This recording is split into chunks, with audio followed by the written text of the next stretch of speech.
জয় নিতাই। সবাই কেমন আছেন? নিতাই চাঁদের কৃপাতে আমরা কিন্তু ভালো আছি। আজকে যে ভিডিওটা আপনাদের সামনে তুলে নিয়ে আসলাম সেটা হলো নৃসিংহ চতুর্দশীর দিন। আজকে কিন্তু শুধুমাত্র ব্রতের দিনে কি কি প্রসাদ তৈরি করেছিলাম, মানে কি কি ভোগের জন্য তৈরি করেছিলাম সেগুলোই শুধু ভিডিওতে তুলে ধরবো। তো এই যে পেঁপে, আলু, কাঁচকলা সব আমানি করে রেখেছি, যেটা দিয়ে তৈরি করব ভগবানের জন্য সাকার। কারণ এই ব্রতের দিনে আমরা পেঁপে, আলু, কাঁচকলা ছাড়া অন্য কোনো সবজি নেই না। সেই সঙ্গে দুধ জাল দিয়ে নিয়ে আলুর পায়েস করব। আর তার সাথে এই শশা, সেটাও সাকারের মধ্যেই দিয়ে দেবো, রামানি করে রেখেছিলাম। আলুটাকে সেদ্ধ করে নেব, যেটা দিয়ে কটুয়াটা মিক্সড করে একটা পরোটার মতো তৈরি করব। আর এটা হচ্ছে আমকে আমি একটুখানি ভাপিয়ে রেখেছি, যেটা দিয়ে একটা আমের চাটনি তৈরি করব ঠিক করেছি। আর দুধের শটটা রেডি করা ছিল, যেটা দিয়ে আজকে ঘি তৈরি করব, সেটা ঠিক করে রেখেছি। তো এই যে আমার দুধটা কিন্তু জাল দেওয়া হয়ে গেল। দুধ জালের মধ্যে আমি একবারে আলুর পায়েসের যে আলুটা ঝিরঝিরি করে আমার করে রেখেছিলাম সেটা আমি ভেজে একবারে দিয়ে ফেলেছি। তো আলুর পায়েসটা আমার রেডি হয়ে যাচ্ছে। এবার তৈরি করে নেব আমের জেলির মতো যেটা করি সেটা। তো তার জন্য কড়াইতে সামান্য মাত্র ঘি দিয়ে নিয়েছি। তারপরে ভাপানো আমগুলো দিয়ে দিলাম। ভাপানো আমগুলো দিয়ে তার মধ্যে খুব সামান্য পরিমাণে একটু সৈন্ধব লবণ দেবো। একটু ভালো করে ভাজা ভাজা হতেই জল ঢেলে নিয়ে একটু ফুটিয়ে নেবো, একটু ঘন ঘন হলে নাপিয়ে নেবো, তৈরি হয়ে যাবে আমের জেলি। ব্রতের দিন এই আমের জেলিটা কিন্তু ভালো লাগে। তবে আমার শাশুড়ি মা যেটা করেন, অনেকটা আম একসাথে আমানি করে নিয়ে ভাপিয়ে নিয়ে সেটাকে দিয়ে অনেকটা জেলি তৈরি করে রাখেন, কৌটোতে ভরা থাকে, যেটা আমরা আমের সিজন ছাড়াও অন্য সময় কিন্তু ঠাকুরকে ভোগ লাগিয়ে থাকি আমের জেলির মতো। তো এই দেখুন আমার আমের জেলিটাতে আমি জল দিয়ে দিয়েছি, একটুখানি ফুটলে তারপর চিনি দিয়ে নামিয়ে নেব। এদিকে আলুটাকে সেদ্ধ করে ফেলেছিলাম, এই যে এরকম করে সেদ্ধ করে নিলাম, খুব বেশি সেদ্ধ করব না। এইভাবে সেদ্ধ করে নেওয়ার পর এর মধ্যে আমি একটু সৈন্ধব লবণ আর কটু আটা, এই দেখুন কটু আটাটা এরকম হয়। কটু একটা আসলে বীজ, যেটা থেকে আটা তৈরি করা হয়। তো এই কটু আটাটা আলুর সঙ্গে মিক্সড করে নেব। ভালো করে আটা যেমন করে মাখে তেমনভাবে মেখে রাখবো। তবে এক্ষেত্রে একটা কথা মনে রাখতে হবে যে এটাকে মেখে অনেকক্ষণ মোটেই রেখে দেবো না, কারণ অনেকক্ষণ যদি আমি রেখে দিই তাহলে সেটা লবণ থাকে যেহেতু আলুটার জল ছেড়ে যায় এবং সেটা একটা কাদা কাদা ভাব চলে আসে, ফলে আরবার কটু মেশাতে হয়। এরকম বারবার করে যদি কটু মিশিয়ে আমি ডোটাকে একটু শক্ত করার চেষ্টা করি, তাহলে কিন্তু যে পরোটাগুলো তৈরি হবে কটুয়াটার, সেগুলো কিন্তু একদম শক্ত শক্ত হয়ে যাবে। এরকম আমার একবার হয়েছিল, আমি মেখে রেখে চলে গেছিলাম একটা অন্য কাজে, এসে যখন তৈরি করতে নিয়েছি তখন আর ডো থেকে আর আমি দলা পাকিয়ে সেই লেচিগুলো তৈরি করে নিতে পারছিলাম না, খুব সমস্যা হচ্ছিল। তো দেখুন আমার এটা মাখা হয়ে গেছে, মাখার সাথে সাথেই আমি গোল গোল করে লেচি আমানি করে নেব, নিয়ে সেটা দিয়ে আমি পরোটার মতো হাত দিয়ে পিটিয়ে পিটিয়ে হোক বা এই স্ল্যাবটার মধ্যে রেখে হোক, গোল্লাটা হাত দিয়ে চেপে চেপে সেটাকে আমি একটা পরোটার আকার দেবো। তো দেখুন গোল গোল করে নিলাম। এবার যেমন করে রুটি লেচি গোল করে নিই, সেরকমভাবে হাত দিয়ে গোল করে নিচ্ছি।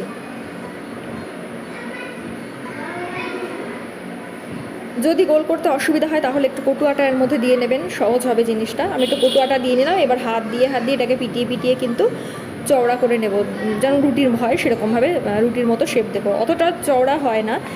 আজকে কটু আটাটা একটু বেশি মেশানো হয়ে গেছিলো আলুর মধ্যে, যার কারণে সাইডটা একটু ফেটে যাচ্ছে। যদি ঠিকঠাক পরিমাণ মেশানো যায় তাহলে কিন্তু সাইডটা এরকম ফেটে যায় না, খুব সুন্দর গোল একটা শেপ আসে। আমি একসাথে 3-4টে এরকম তৈরি করে নিয়ে তাওয়া বসিয়ে তাওয়াটা গরম করে নেব এবং শুকনো তাওয়ার মধ্যেই কিন্তু একটা একটা করে পরোটা দিয়ে দেবো।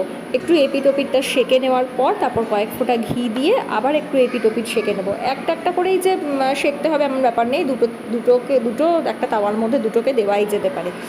তো এই যে আমার একটা রেডি হয়ে গেল, এরকমভাবে ঠিক এইভাবেই আরেকটাকে রেডি করে নেব। যখন ওই পরোটাটাকে লেচিটাকে হাত দিয়ে এরকম চেপে চেপে গোল করে নেব, তখন কিন্তু একটুখানি করে কটুয়াটা মিশিয়ে নেব, তাহলে আমার হাতে লেগে লেগে যাবে না আর জিনিসটা ভালো হবে। তো এই আমার মোটামুটি, আর এরকমভাবে আপনারা করতে পারেন, দু হাত দিয়েও চেপে চেপে করা যায়। একটা স্ল্যাবের ওপর রেখে দেখালাম, আর একটা দু হাত দিয়ে এরকমভাবে চেপে চেপে নিয়ে। তবে আমরা সাধারণত ঠাকুরের ভোগের রান্নার ক্ষেত্রে আমরা বাঁ হাতটা ব্যবহার করি না, তো আমি তাও অনেকের সুবিধার জন্য একটু দেখিয়ে নিলাম। ভোগের জন্য আমি তৈরি করে নেওয়ার পরে এটা কিন্তু তৈরি করে নিচ্ছি আপনাদের শুধুমাত্র দেখানোর জন্য। যারা ওইভাবে স্ল্যাবের ওপর রেখে পারবেন না, তারা দু হাত দিয়ে এরকমভাবে করে নেবেন। তো এভাবে করে রুটির শেপ দিয়ে নিয়েছি। নেওয়ার পরে এবার আমি একটা একটা করে আগে সেঁকে নেব। প্রথমে একটা দিয়ে সেঁকবো তাওয়ার মধ্যে। প্রথমে একটু কিন্তু ফুল ফ্লেমে তাওয়াটাকে গরম করে নেব।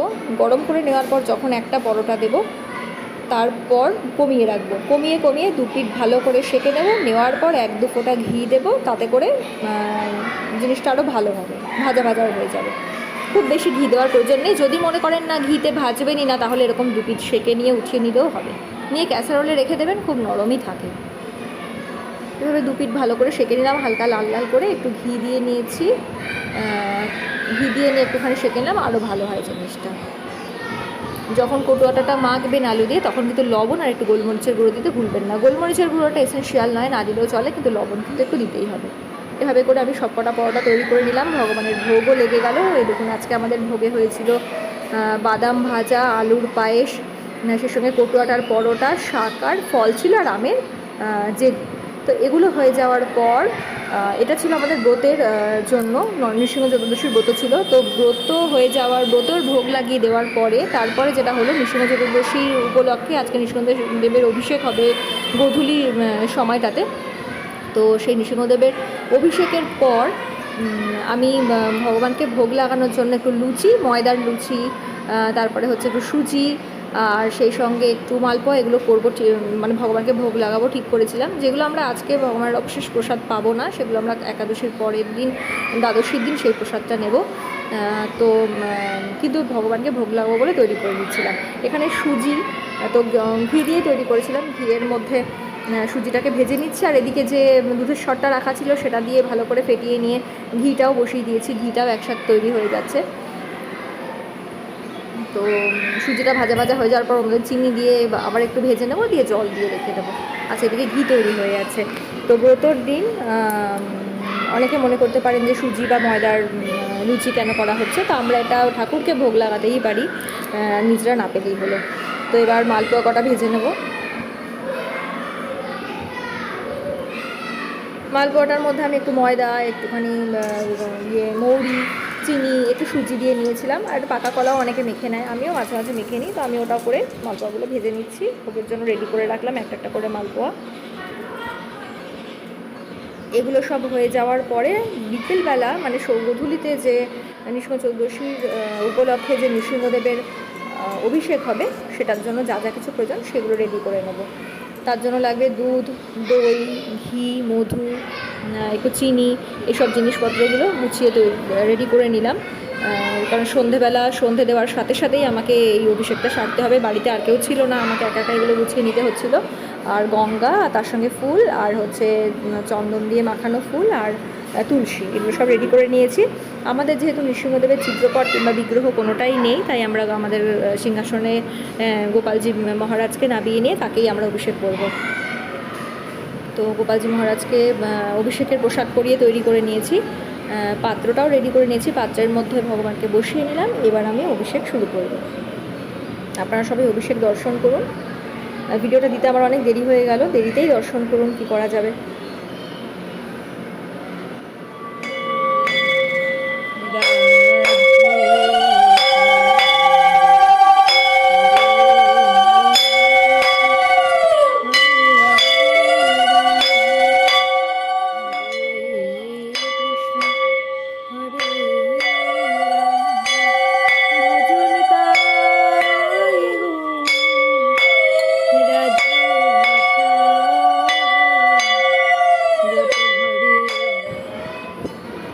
গোপালজি মহারাজের অভিষেক কমপ্লিট হওয়ার পরে ভগবানকে চন্দন মাখানো 108 তুলসী নৃসিংহদেবের নাম করে নিবেদন করতে হয়, সেটা করা হয়ে গেছে। এবার ভগবানকে যে নতুন পোশাক পরানোও হয়ে গেছিলো, তার আগে মালা টালা পরিয়ে দিয়েছি। এবার ভগবানকে সিংহাসনে বসিয়ে দেব।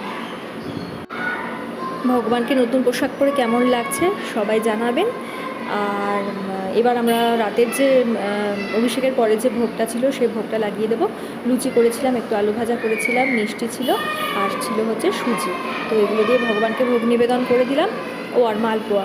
তো সবাই ভালো থাকবেন, সবাই ভগবানের মহাপ্রসাদ দর্শন করুন, সবাইকেই ভালো রাখবেন, আর ভগবানকে স্মরণ করবেন, কারণ ভগবান বিপদে আপদে রক্ষা করেন। যখন খুব বিপদে পড়বেন অবশ্যই করে নৃসিংহদেবকে স্মরণ করবেন, কারণ আজ তো নৃসিংহ চতুর্দশী। নৃসিংহদেবের উদ্দেশ্যে আমার শতকোটি প্রণাম রইল। আপনারা সবাই ভালো থাকবেন। ভিডিওটা ভালো লাগলে সবাই একটুখানি উৎসাহ দেবেন। জয় নিতাই, সবাই ভালো থাকবেন।